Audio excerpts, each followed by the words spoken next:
ព្រះគម្ពីរប្រចាំថ្ងៃទី117របៀបនៃការរស់នៅនៃជីវិតនៃជ័យជំនះកាលពីឆ្នាំមុនសមាជិកវ័យក្មេងម្នាក់នៃក្រុមជំនុំរបស់យើងមានការងារធ្វើនៅក្នុងបណ្ណាល័យនៃកាសែតជាតិដ៏ធំមួយក្រុមហ៊ុនកាសែតនោះបានរក្សាទុកនូវឯកសារចាស់ៗអំពីមនុស្សល្បីៗជាច្រើនរូបឯកសារទាំងនោះត្រូវបានរក្សាទុកជាជួរនៅតាមធ្នើរនីមួយៗហើយត្រូវបានបែងចែកចេញជាពីរគឺមនុស្សរស់និងមនុស្សស្លាប់ថ្ងៃមួយយុវជននោះកំពុងតែមើលឯកសារនៃមនុស្សស្លាប់ហើយបានឃើញឯកសារធំមួយដែលសម្គាល់ថានោះគឺជាព្រះយេស៊ូវគ្រីស្ទគាត់ក្រឡេកមើលឆ្វេងស្ដាំដើម្បីពិនិត្យមើលថាគ្មាននរណាម្នាក់នៅទីនោះដែរឬទេបន្ទាប់មកគាត់ក៏បានដកយកឯកសារនោះចេញពីផ្នែកមនុស្សស្លាប់យ៉ាងលឿនទៅដាក់នៅខាងផ្នែកមនុស្សរស់ព្រះយេស៊ូវគ្រីស្ទមានប្រជញ្ញរស់ទ្រង់មានប្រជញ្ញរស់ឡើងវិញពីសេចក្តីស្លាប់ហើយអ្នកដែលបានទៅរកទ្រង់នៅឯភ្នូនោះត្រូវបានទេវតាប្រាប់ថាហេតុអ្វីបានជានាងនាំគ្នាមករកព្រះអង្គដែលមានប្រជញ្ញរស់នៅកន្លែងមនុស្សស្លាប់ដូច្នេះព្រះអង្គមិនគង់នៅទីនេះទេព្រះជាម្ចាស់បានប្រោសព្រះអង្គឲ្យមានប្រជញ្ញរស់ឡើងវិញហើយជ័យជំនះមិនមែនជាពាក្យអាក្រក់នោះទេព្រះយេស៊ូវគឺជាជ័យជំនះដ៏អស្ចារ្យដោយដែលប៊ីសបតែងតែនិយាយថាការរស់ឡើងវិញមិនមែនជាការត្រឡប់មកវិញដើម្បីបញ្ជាក់ពីភាពបរាជ័យនោះទេប៉ុន្តែគឺជាការបង្ហាញពីជ័យជំនះឈើឆ្កាងមិនមែនជាការបង្ហាញពីភាពបរាជ័យនោះទេដោយនៅលើឈើឆ្កាងព្រះយេស៊ូវបានឈ្នះនៅជ័យជំនះដ៏អស្ចារ្យសម្រាប់យើងលើអំពើបាបឈ្នះលើសេចក្តីស្លាប់និងឈ្នះលើអំណាចនៃអំពើអាក្រក់ព្រះគម្ពីរសញ្ញាចាស់នៅក្នុងទំនុកដង្កើងទទួលបានអត្ថប្រយោជន៍តាមរយៈជ័យជំនះរបស់ព្រះយេស៊ូវខ្ញុំស្រឡាញ់ការអធិដ្ឋានរបស់ដាវីតណាស់ហើយខ្ញុំបានអធិដ្ឋានជាញឹកញាប់ដោយផ្ទាល់ខ្លួនផងដែរដាវីតក៏ដូចជាយើងទាំងអស់គ្នាដែរដែលបានប្រព្រឹត្តអំពើបាបហើយគាត់បានទូលអង្វរសុំការអត់ឱនទោសហើយឥឡូវនេះគាត់បានទូលសូមអង្វរសុំសម្រាប់ជ័យជំនះនៅពេលដែលយើងប្រព្រឹត្តអំពើបាបនោះមិនបានធ្វើឲ្យទ្រង់ដកយកការសង្គ្រោះចេញពីយើងឡើយតែវានឹងធ្វើឲ្យយើងបាត់បង់នូវអំណរទៅលើការសង្គ្រោះរបស់យើងវិញដាវីតមិនចង់ចាញ់ក្រោមដៃរបស់អំពើបាបម្ដងទៀតទេអ្វីទាំងអស់នេះគឺចាប់ផ្ដើមដោយចិត្តដែលសោកស្ដាយនិងចិត្តដែលចង់លែងមានអំណួតទៀតអ្នកអាចប្រកាសចិត្តថាប្រសិនបើអ្នកចូលមករកព្រះតាមពិធីនេះនោះអ្នកនឹងមិនត្រូវបានបដិសេធឡើយដោយអធិដ្ឋានថាទូបង្គំមានចិត្តសោកស្ដាយហើយព្រះអង្គតែងតែទទួលយកចិត្តសោកស្ដាយនិងចិត្តលែងមានអំណួតដាវីតអធិដ្ឋានសូមឲ្យគាត់បានរស់នៅក្នុងជីវិតនៃជ័យជំនះគួរឲ្យកត់សម្គាល់ថាការអធិដ្ឋានរបស់ដាវីតមិនមែនជាការអធិដ្ឋានសម្រាប់តែរឿងផ្ទាល់ខ្លួនរបស់គាត់សុទ្ធសាធនោះទេតែគាត់ក៏អធិដ្ឋានទៅកាន់ទីក្រុងដែលអាចនឹងទទួលបានការអន្តរាយដោយសារតែអំពើបាបរបស់គាត់ផងដែរពាក្យអធិដ្ឋានអោព្រះអង្គម្ចាស់អើយសូមប្រោសប្រទានឲ្យទូបង្គំមានចិត្តបរិសុទ្ធសូមប្រទានចិត្តគំនិតថ្មីដ៏រឹងប៉ឹងមកទូបង្គំផងហើយសូមកុំបោះបង់ទូបង្គំឲ្យនៅឆ្ងាយពីព្រះអង្គសូមកុំដកព្រះវិញ្ញាណដ៏វិសុទ្ធរបស់ទ្រង់ចេញពីទូបង្គំឡើយសូមប្រោសប្រទានឲ្យទូបង្គំមានអំណរព្រោះតែព្រះអង្គសង្គ្រោះទូបង្គំសូមគាំទ្រទូបង្គំដែលប្រទានឲ្យទូបង្គំមានចិត្តទូលាយមកពីព្រះវិញ្ញាណទូបង្គំនឹងព្រានប្រដៅមនុស្សពាលទាំងឡាយឲ្យស្គាល់មេគារបស់ព្រះអង្គនោះពួកគេនឹងបែកចិត្តវិលមករកព្រះអង្គវិញទូបង្គំសូមអធិដ្ឋានសម្រាប់អណ្ដាតដែលថ្វាយបង្គំទ្រង់អោព្រះអង្គម្ចាស់អើយសូមបើកបបោមាត់របស់ទូបង្គំនោះមាត់ទូបង្គំនឹងសម្ដែងការសរសើររបស់ព្រះអង្គទូបង្គំសូមឲ្យមានការផ្លាស់ប្ដូរនៅក្នុងសង្គមជាតិទូបង្គំព្រះគម្ពីរសញ្ញាថ្មី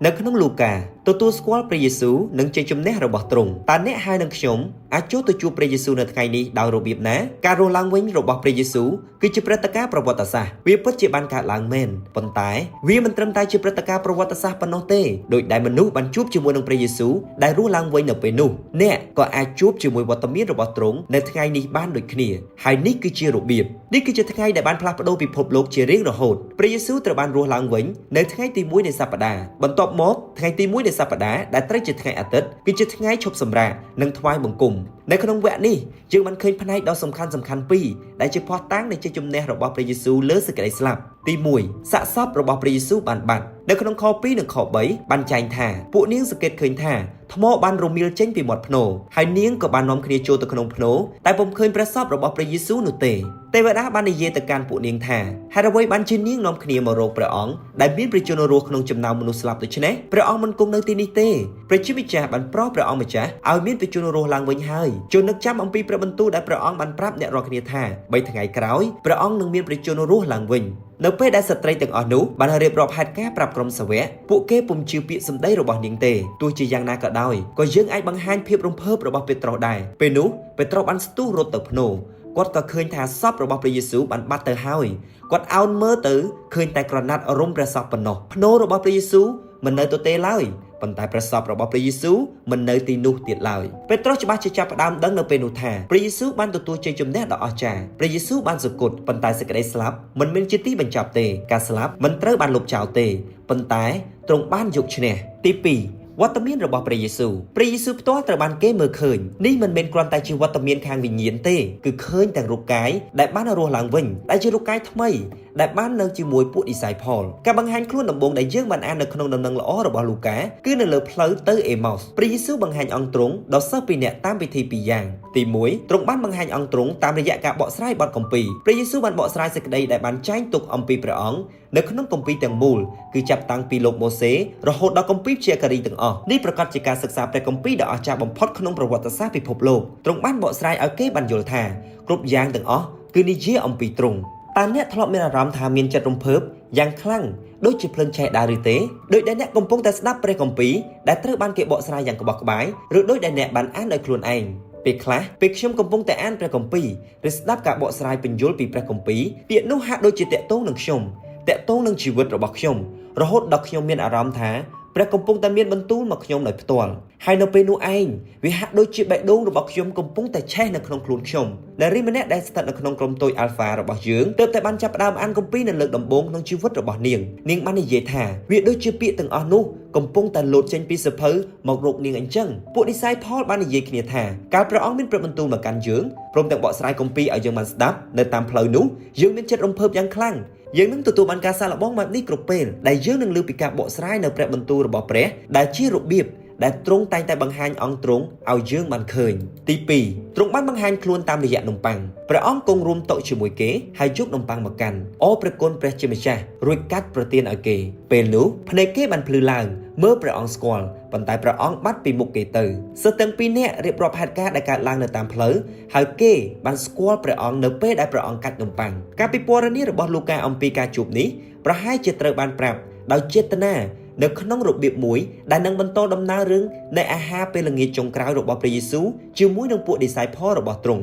រឿងនេះក៏បានលើកទឹកចិត្តមកកាន់ពួកយើងផងដែរថាយើងក៏អាចជួបជាមួយនឹងព្រះអង្គបានដែរនៅពេលដែលយើងជួបជុំគ្នាធ្វើពិធីកាច់នំប៉័ងឬពិធីលៀងព្រះអង្គម្ចាស់ហើយតាមរយៈបទគម្ពីរនិងកម្មវិធីផ្សេងៗនៅក្នុងគ្រីស្ទបរិស័ទដូចជាការជ្រមុជទឹកការថ្វាយកូនពិធីកាច់នំប៉័ងឬពិធីផ្សេងៗទៀតគឺជាពិធីពីរយ៉ាងដែលយើងអាចជួបជាមួយនឹងព្រះយេស៊ូវនៅថ្ងៃនេះព្រះយេស៊ូវនឹងបង្ហាញអង្គទ្រង់ដល់យើងនៅពេលដែលយើងសិក្សាព្រះគម្ពីរនិងពេលដែលយើងកាច់នំប៉័ងជាមួយគ្នាប្រសិនបើយើងចង់ជួបវត្តមានរបស់ព្រះយេស៊ូវត្រូវប្រកាសថាអ្នកបានធ្វើរឿងទាំងនេះដោយទៀងទាត់ពាក្យអធិដ្ឋានអោព្រះវរបិតាគុណសូមអរព្រះគុណព្រះយេស៊ូវដែលមានព្រះជន្មរស់នៅពេលនេះពេលទូបង្គំសិក្សាបទគម្ពីរសូមឲ្យចិត្តទូបង្គំឆេះឆួលពេលដែលទូបង្គំជួបជាមួយនឹងព្រះយេស៊ូវតាមរយៈការអានព្រះគម្ពីរឬពេលទូបង្គំទទួលនំប៉័ងនិងស្រា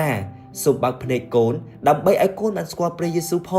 ងព្រះគម្ពីរសញ្ញាចាស់នៅក្នុងយូស្វេឆ្លុះបញ្ចាំងពីជ័យជំនះរបស់ព្រះយេស៊ូវខ្ញុំចង់ដឹងថាព្រះយេស៊ូវមានបន្ទូលយ៉ាងណាអំពីបទគម្ពីរនេះនៅពេលដែលទ្រង់កំពុងតែឆ្លងកាត់តាមផ្លូវជាមួយពួកសិស្សហើយបកស្រាយពន្យល់ពីអ្វីដែលតាក់ទងនឹងខ្លួនទ្រង់មកដល់វគ្គនេះយើងនឹងបន្តប្រធានបទនៃជ័យជំនះរបស់យូស្វេជាជ័យជំនះដ៏អស្ចារ្យនៅទីនេះយើងអានពីរបៀបដែលស្ដេចទាំងនោះបានព្រមព្រៀងគ្នាពួតដៃគ្នាដើម្បីវាយលុកអ៊ីស្រាអែលតែព្រះអង្គម្ចាស់មានព្រះបន្ទូលមកកាន់លោកយូស្វេថាកុំភ័យខ្លាចអ្វីឡើយព្រះអង្គម្ចាស់ប្រគល់ពួកគេមកក្នុងកណ្ដាប់ដៃរបស់ជនជាតិអ៊ីស្រាអែលព្រះជាម្ចាស់បានប្រទានឲ្យគេទទួលជ័យជំនះគ្រប់ទីកន្លែងដែលលោកយូស្វេបានយកស្រុកទាំងមូលស្របតាមព្រះបន្ទូលទាំងប៉ុន្មានដែលព្រះអង្គម្ចាស់បានបង្គាប់មកកាន់លោកម៉ូសេលោកយូស្វេបានយកទឹកដីនោះមកចែកឲ្យជនជាតិអ៊ីស្រាអែលទុកជាមរតកតាមកុលសម្ព័ន្ធរបស់ខ្លួនខ្ញុំតែងស្រមៃមើលថាព្រះយេស៊ូវនឹងបានបញ្យល់អំពីយុទ្ធសាស្ត្រយោធាទៅកាន់យូស្វេដោយមិនមែនយកគំរូតាមណាម្នាក់នៅសប្តាហ៍ថ្ងៃនេះទេទោះជាយ៉ាងណាក៏ដោយទស្សនវិជ្ជាមួយនេះជាជ័យជំនះដែលព្រះជាម្ចាស់បានកំណត់ទុកជាមុននឹងបង្ហាញពីប្រភេទនៃជ័យជំនះដ៏អស្ចារ្យ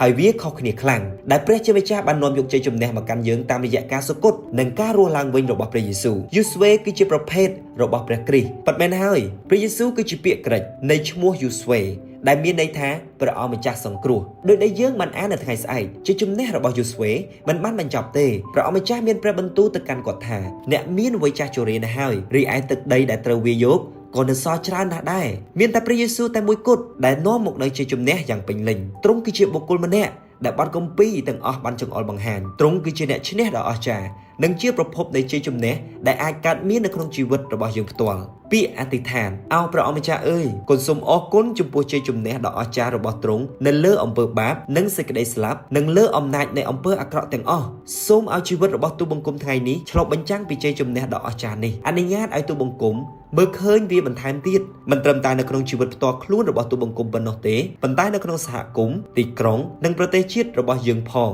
អាមែនចប់ថ្ងៃទី117